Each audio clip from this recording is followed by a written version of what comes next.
Welcome to the Tigers Minor League Report Recap Series as we look back at the 2021 Detroit Tigers minor league season. Today, we start with the Lakeland Flying Tigers as they switch from a high A affiliate to low A. We cover the call-ups and the highlights and discuss a few stats. Make sure you like and subscribe to the channel as we move up through the affiliates. The Flying Tigers were led by manager Andrew Graham and finished the season 55-63 in the new Low A Southeast West Division. Lakeland started the year in May with a 12-12 record and had a few names who would later make their way up in the system.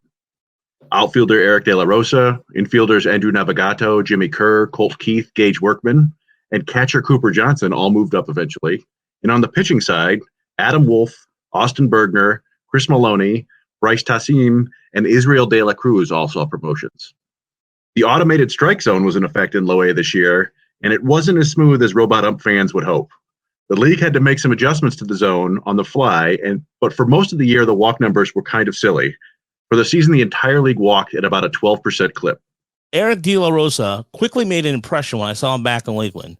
He hit the ball to all fields and showed more than just his speed.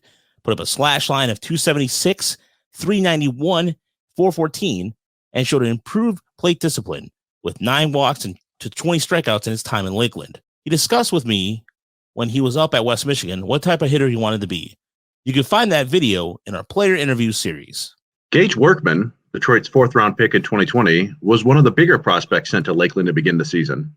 And all the people we know who saw him, including James Chipman, Keenan from the Tigers minor league tracker, and Rogelio himself, said Workman flashed some impressive raw power and the good instincts to steal bases.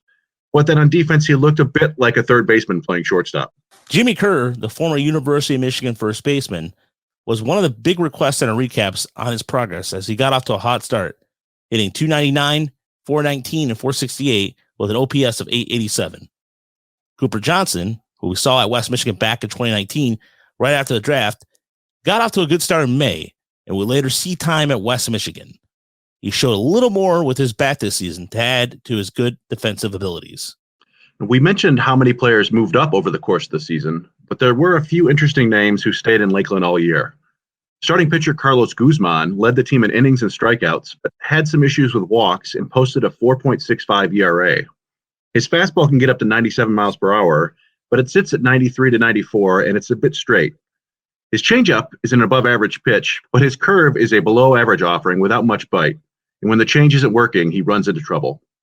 Among the hitters who stayed in Lakeland all year were former high draft picks Nick Quintana and Kingston Liniak.